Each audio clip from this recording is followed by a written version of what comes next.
Berita aktual, 23 Agustus 2025. India dan Pakistan kembali menjadi sorotan dunia. Dua negara besar di Asia Selatan ini terus diliputi ketegangan yang seolah tak pernah berakhir. Sejarah mencatat, sejak 1947 hingga kini, 4 perang besar telah pecah, disertai ribuan bentrokan bersenjata di sepanjang perbatasan. Kashmir, wilayah yang kaya namun penuh sengketa, menjadi titik api utama. Tanah yang diperebutkan karena kepentingan politik dan kekuasaan kini terus berdarah tanpa tanda-tanda perdamaian sejati. Konflik ini bukan hanya tentang batas wilayah, tetapi juga meninggalkan luka sosial yang dalam. Kebencian antar bangsa semakin mengakar, ketidakadilan merajalela, dan kekerasan seakan menjadi bagian dari kehidupan sehari-hari. Meski berbagai perjanjian damai pernah dibuat, semuanya berakhir dengan kegagalan. Setiap kali senjata dibungkam, dendam lama kembali menyala. Dan hingga kini perdamaian antara India dan Pakistan masih jauh dari harapan.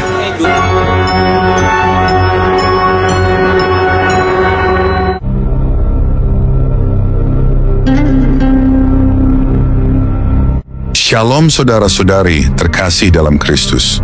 Saat bangsa-bangsa menolak terang kebenaran dan memilih berjalan dalam jalannya sendiri, kutuk pun mulai bekerja. Malam ini, kita merenungkan kenyataan yang menyakitkan. Bagaimana dua bangsa besar, India dan Pakistan. Kutuk pertama, penyembahan palsu, kebutaan rohani. Tuhan tidak akan dibagi, Tuhan tidak akan disandingkan dengan patung, Tuhan tidak akan diwakili oleh Allah lain.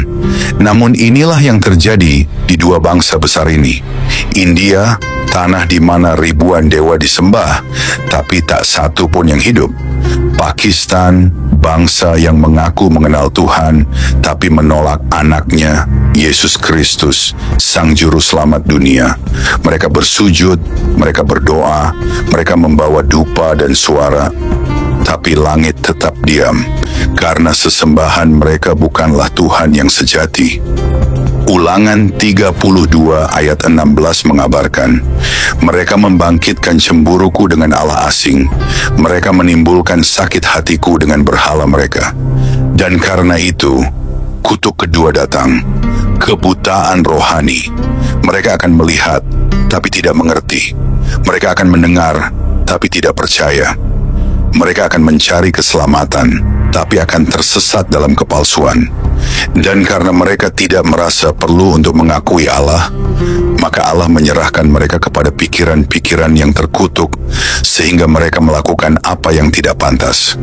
Roma 1 ayat 28. Di India, kuil berdiri megah, tapi jiwanya kosong.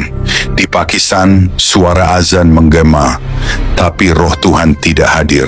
Karena mereka menolak nama di atas segala nama, Yesus Kristus, satu-satunya jalan kebenaran dan hidup. Selama salib dianggap penghinaan, selama Injil ditolak mentah-mentah, selama penyembahan dilakukan kepada ilah buatan manusia, kutuk ini tidak akan berhenti. Firman Tuhan di dalam Roma mengatakan, orang-orang itu mempunyai semangat untuk Allah, tetapi tanpa pengertian yang benar. Mereka menyembah, tapi Tuhan tidak menjawab. Mereka mencari terang, tapi malah berjalan dalam gelap. Itulah kebutaan rohani. Itulah hukuman dari penyembahan palsu. Inilah kutuk pertama atas India dan Pakistan. Mereka disesatkan oleh penyembahan yang mereka pilih sendiri dan dibutakan oleh kebohongan yang mereka sebut sebagai kebenaran. Kutuk kedua, perang yang tak pernah selesai. Ada darah yang terus menjerit dari tanah perbatasan itu. Tanah yang menolak damai, tanah yang menyerap kebencian, tanah yang memuntahkan peperangan. India dan Pakistan tidak sedang mencari kedamaian. Mereka sedang menanam benih kehancuran. 1947, 1965, 1771, 1999, 4 kali perang besar, dan ribuan kali gesekan bersenjata di antaranya. Namun setiap perang bukan menumbuhkan pengampunan, tetapi menyuburkan dendam. Setiap perjanjian damai hanyalah kertas dingin yang cepat terbakar oleh kebencian yang belum padam. Ini adalah kutuk bagi bangsa-bangsa yang menolak Tuhan dan memilih menyembah berhala dan Allah yang bukan Allah yang hidup. Kutuk bagi bangsa-bangsa yang lebih memilih menumpahkan darah daripada merendahkan diri di hadapan salib, karena kesombongan telah menggantikan keadilan, karena dendam telah menutupi belas kasihan, karena penyembahan palsu telah menyingkirkan kebenaran. Maka Tuhan menyerahkan mereka kepada kutuk yang pertama, perang yang tidak akan pernah selesai. Selama patung disembah dan nama Yesus ditolak, damai tidak akan pernah bertahan.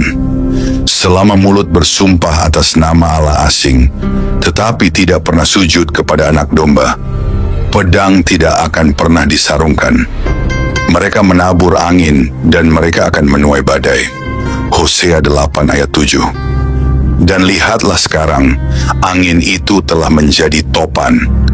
Perbatasan berubah menjadi neraka terbuka, dan siapapun yang menyulut peperangan akan dibakar oleh apinya sendiri. Inilah kutuk kedua bagi India dan Pakistan. Kutuk peperangan tanpa akhir karena mereka menolak pribadi yang membawa damai, Yesus Kristus. Kutuk ketiga, Kashmir, tanah yang menolak damai. Kashmir, tanah yang kaya, tapi menjadi panggung bagi kutuk.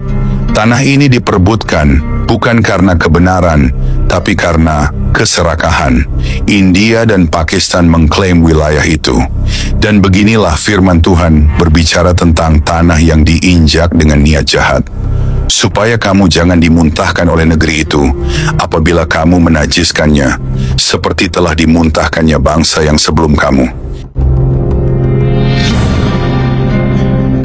Tanah itu bukan hanya menjadi rebutan, tanah itu kini menolak keduanya. Kutuk ketiga adalah ini: tanah Kashmir tidak akan menjadi milik siapapun yang tidak mencari Tuhan. Ia akan tetap berdarah sampai langit melihat pertobatan yang sejati. Kutuk keempat, ketidakadilan dan kekerasan yang tak terhentikan. Kutuk keempat yang menimpa India dan Pakistan adalah kutukan yang membawa kepada ketidakadilan yang tak terhentikan dan kekerasan yang terus berkembang. Bangsa-bangsa yang menolak untuk hidup dalam damai dengan umat Tuhan, yang menanggalkan keadilan dan merayakan kebencian, akan merasakan dampak yang jauh lebih dalam. Ketika mereka memuliakan kekuatan, kebanggaan, dan ideologi mereka sendiri, mereka menumbuhkan benih-benih ketidakadilan yang menghancurkan tatanan sosial mereka.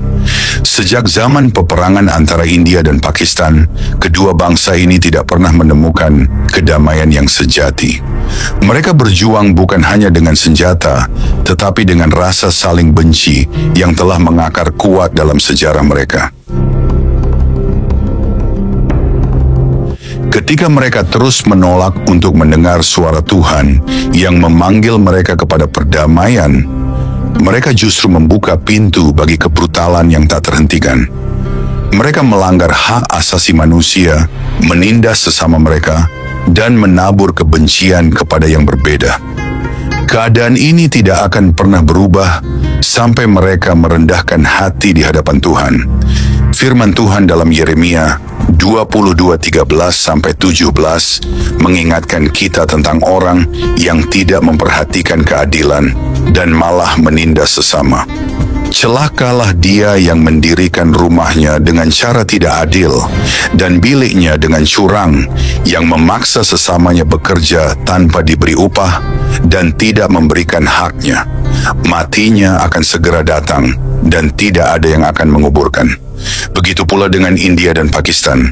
Ketidakadilan ini akan membawa mereka kepada kehancuran dan setiap usaha untuk mencapainya melalui cara-cara duniawi akan sia-sia.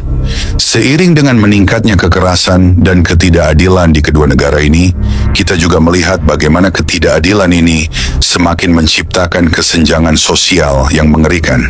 Mereka yang terpinggirkan, yang tertindas, semakin terperosok dalam penderitaan yang tanpa akhir. Dan mereka yang mendominasi, yang memiliki kekuatan, akan terus hidup dalam ilusi bahwa mereka dapat mengendalikan segalanya. Namun semua ini hanyalah ketidakadilan yang akan berakhir dengan penghakiman Tuhan. Bagi bangsa yang terus menolak keadilannya, firman Tuhan di dalam Amsal 21 ayat 15 berkata, "Melakukan keadilan adalah suatu kegembiraan bagi orang yang benar, tetapi suatu malapetaka bagi orang yang berbuat jahat." Ketika kebencian dan kekerasan terus berlanjut, mereka akan mendatangkan malapetaka bagi mereka sendiri. Ketidakadilan ini akan menghancurkan kedamaian mereka, dan sejarah panjang peperangan hanya akan terus berulang seiring mereka menolak jalan Tuhan yang penuh kasih, keadilan, dan perdamaian.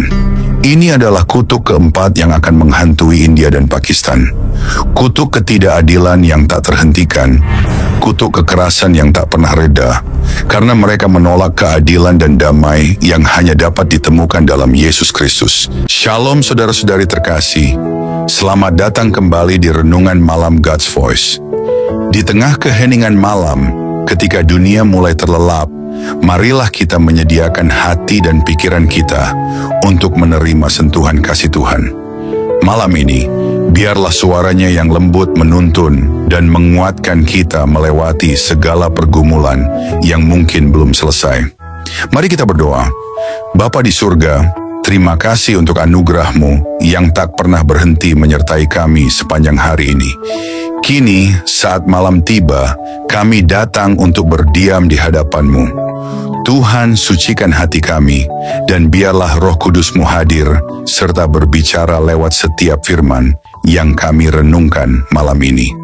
Tolong kami untuk memahami kebenaran-Mu, menerima teguran-Mu, dan dikuatkan oleh kasih-Mu. Kami serahkan waktu ini ke dalam tangan-Mu sepenuhnya. Dalam nama Tuhan Yesus Kristus, kami berdoa. Amin.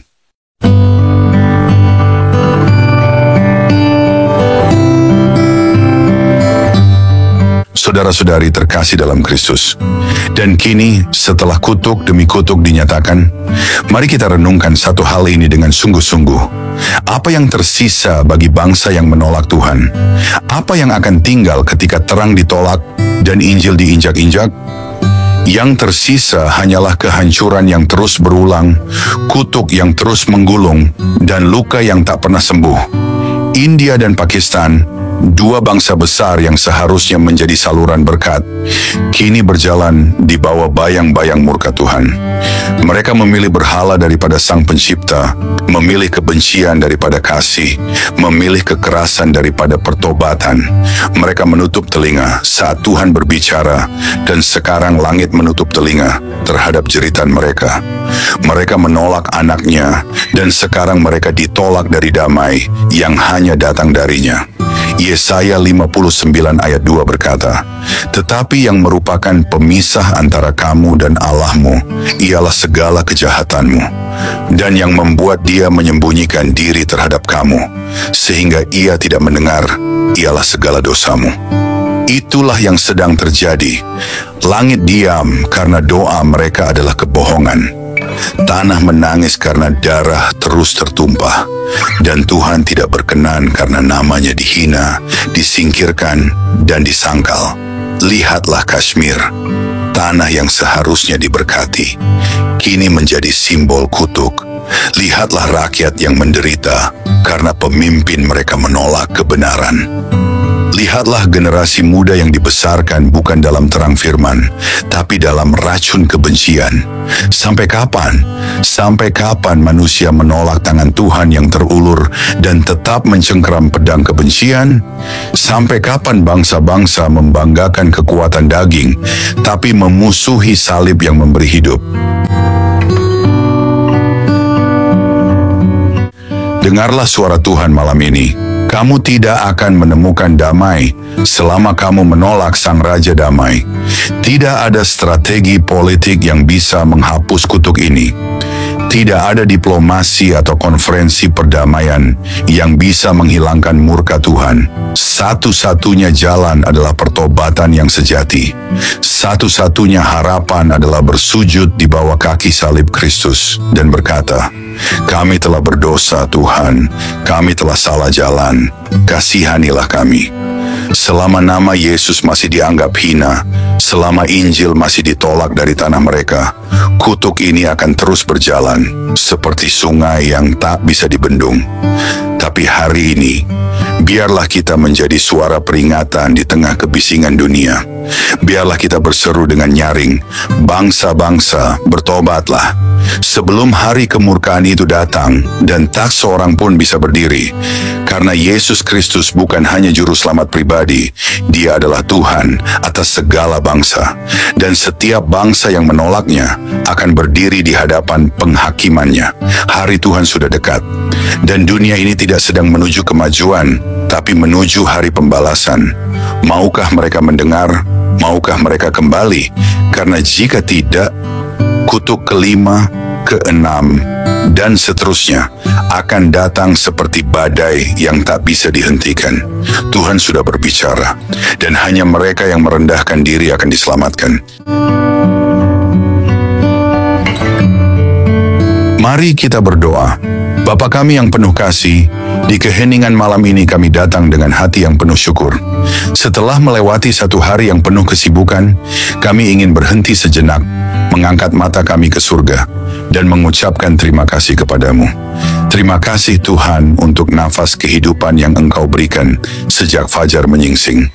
Terima kasih untuk setiap langkah yang dapat kami jalani, untuk setiap tugas yang dapat kami selesaikan, dan untuk setiap perjumpaan yang Kau izinkan terjadi hari ini. Bahkan di tengah kelelahan, kami melihat kebaikan-Mu menyertai kami dalam setiap detik kehidupan. Di malam yang hening ini, kami datang kepadamu dengan hati yang terbuka dan jiwa yang haus akan hadirat-Mu. Setelah mendengar firman-Mu yang hidup, kami terdiam dalam kekaguman. Betapa besarnya kasih-Mu, betapa dalamnya belas kasihan-Mu yang tak berkesudahan. Tuhan, malam ini kami menyerahkan seluruh isi hati kami di hadapan tahta-Mu. Segala beban yang kami pikul, segala luka yang tersembunyi, setiap dosa yang begitu sering kami abaikan, kami letakkan semuanya di kaki-Mu. Ajari kami untuk tidak lagi berpaling. Ajari kami untuk mencintai-Mu dengan segenap hati, segenap jiwa, segenap akal budi kami. Tuhan, malam ini kami tidak ingin hanya menjadi pendengar. Biarlah firman-Mu mengakar dalam hidup kami, menembus kerasnya hati kami, membangkitkan jiwa kami yang lesu, dan membakar roh kami dengan api dari surga.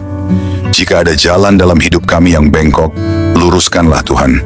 Jika ada bagian hati kami yang beku, cairkanlah dengan kasih-Mu. Jika ada keputusan yang salah, tuntunlah kami kembali ke jalan kebenaran. Ya Tuhan, dalam keheningan malam ini, kami rindu berpisik di hadapan-Mu. Ambillah seluruh hidup kami, bentuklah kami seturut gambar-Mu. Jadikan hidup kami alat bagi kemuliaan-Mu, bukan untuk ambisi kami sendiri.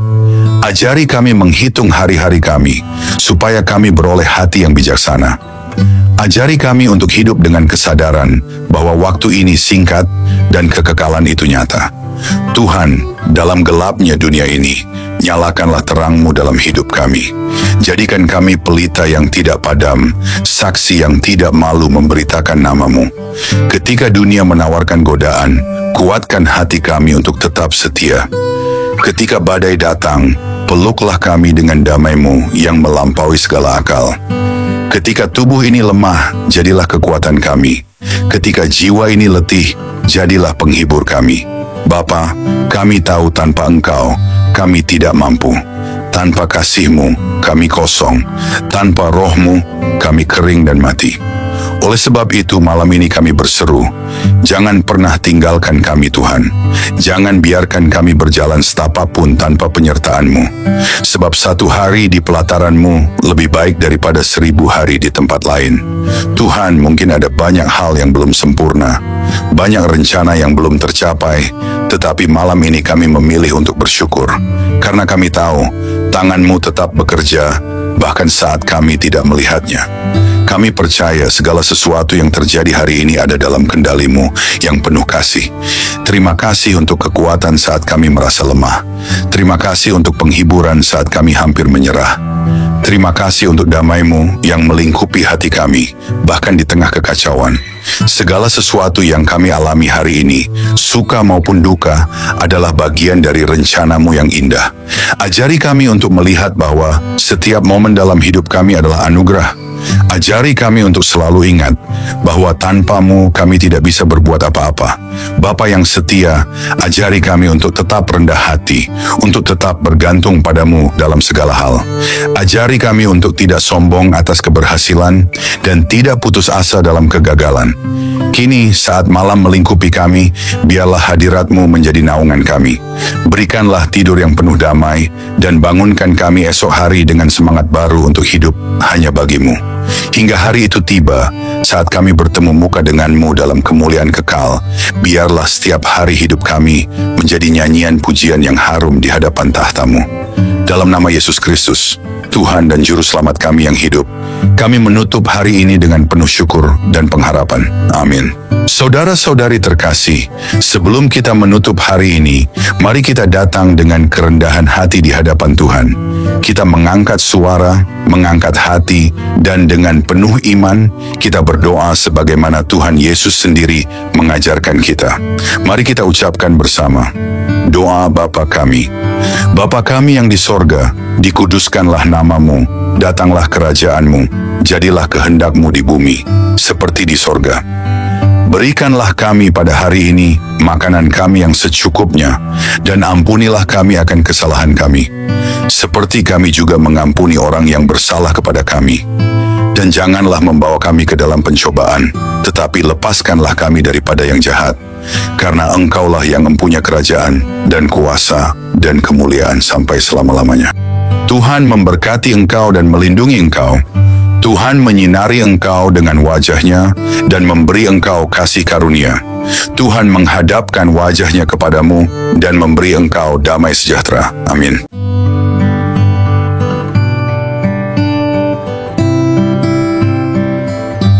Saudara-saudari terkasih, malam ini kita telah merenungkan betapa besar kasih Tuhan yang menopang hidup kita sampai detik ini.